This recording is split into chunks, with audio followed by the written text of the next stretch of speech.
बहुत बहुत धन्यवाद माननीय मंत्री महोदय। और देवी सज्जनों, अब मैं अत्यंत सम्मान के साथ माननीय केंद्रीय शिक्षा मंत्री श्री धर्मेंद्र प्रधान जी को भी आज की इस महत्वपूर्ण राष्ट्रीय पहल युग्म 2025 के अवसर पर अपने मनोभाव प्रस्तुत करने के लिए आमंत्रित करती हूं। धर्मेंद्र प्रधान जी।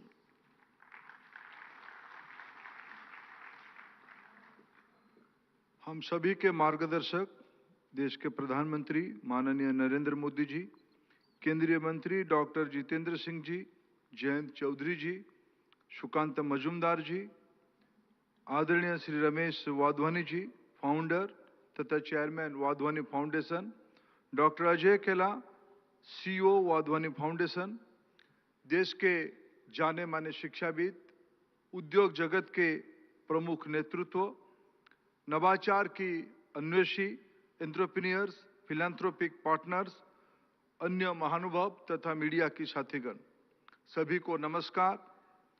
हम सभी की सौभाग्य है हम युगम की इस मंच पे एकत्रित हुए हैं। युगम विकसित भारत के लिए, भारत की नई पीढ़ी के लिए, नवाचार के लिए, नवोन्मेषण के लिए। संस्कृत में इस शब्द का अर्थ समावेश, सम्मिश्रण, ऊंचाई के लिए कॉन्फ्लुएंस, यही शब्द ही अपने आप में एक बड़ा संदेश है।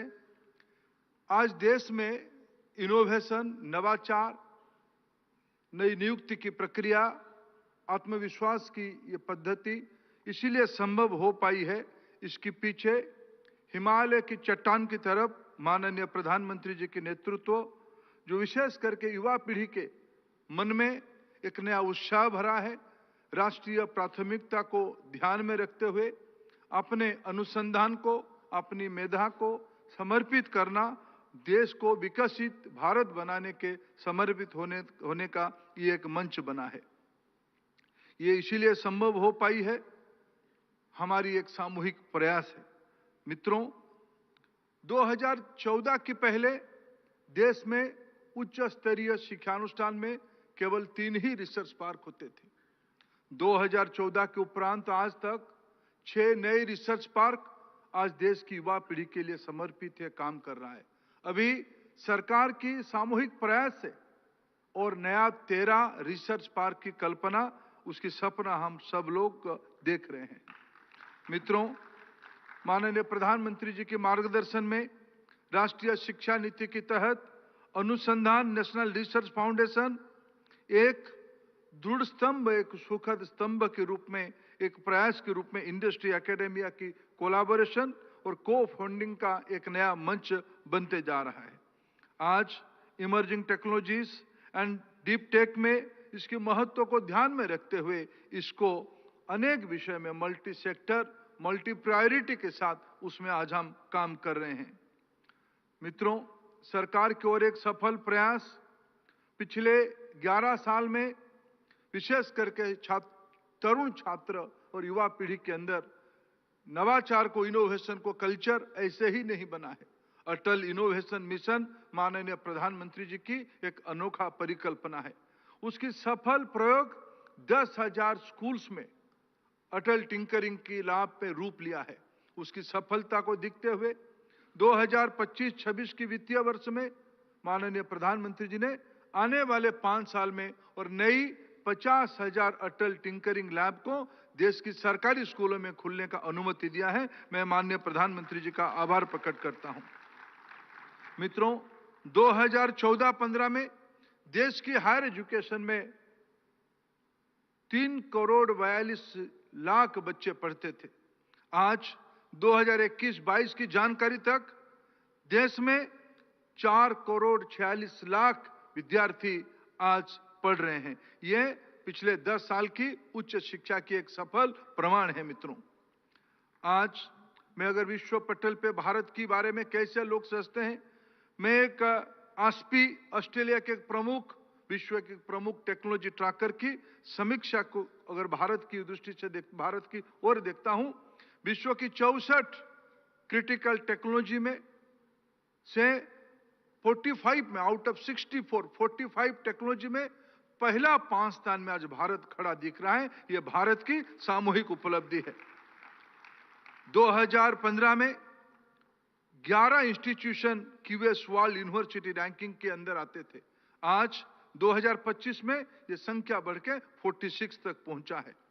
मैं आज बधाई दूंगा आदरणीय रमेश वाधवानी जी को, माननीय प्रधानमंत्री जी के इस आह्वान को आगे बढ़ाने के लिए industry, academia, policy maker, government की पार्टनरशिप को मजबूत करने के लिए उन्होंने आगे आया है।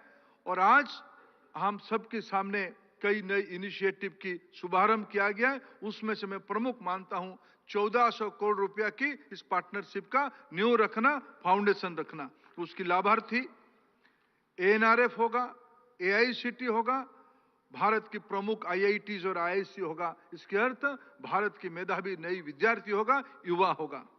नेशनल एजुकेशन पॉलिसी के एक प्रमुख परामर्श था, रिकमेंडेशन था, कल्चर ऑफ इनोवेशन।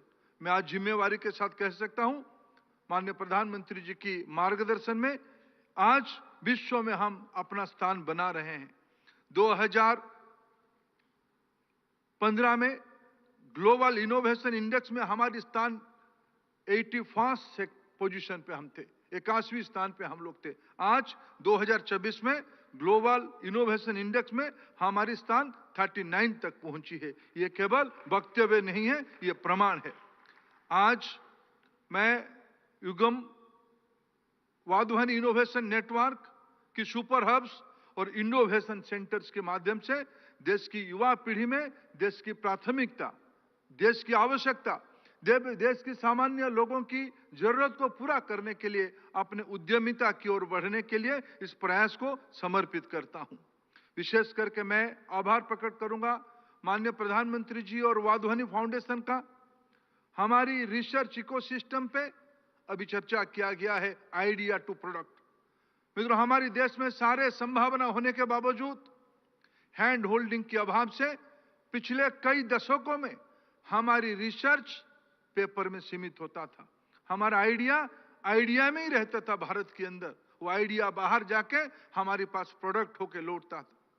आज इस पहल से हम प्रयास कर रहे हैं valley of death TRL level 4 to 8 के अंदर एक ब्रिज बनाने के लिए एक महत्वपूर्ण उपलब्धि मैं इस प्रकल्प को मानता हूं। ये प्रकल्प विकसित भारत के लिए, भारत को नई ऊंचाई तक पहुंचाने के लिए, नवाचार को प्राथमिकता देने के लिए। इसलिए माननीय प्रधानमंत्री जी की इस वक्तव्य से मेरे वाणी को मैं विराम देता हूं। माननीय प्रधानमंत्री जी कहते हैं, innovation no longer remains a choice but has become an imperative. मैं बहुत बहुत आभार प्रकट करता हूं सभी महानुभावों का, जिन्होंने आज इस ऐतिहासिक क्षण का साक्षी बने। विकसित भारत की प्रवास के लिए एक कदम हम मिलकर आगे बढ़ाएंगे। धन्यवाद। जय भारत।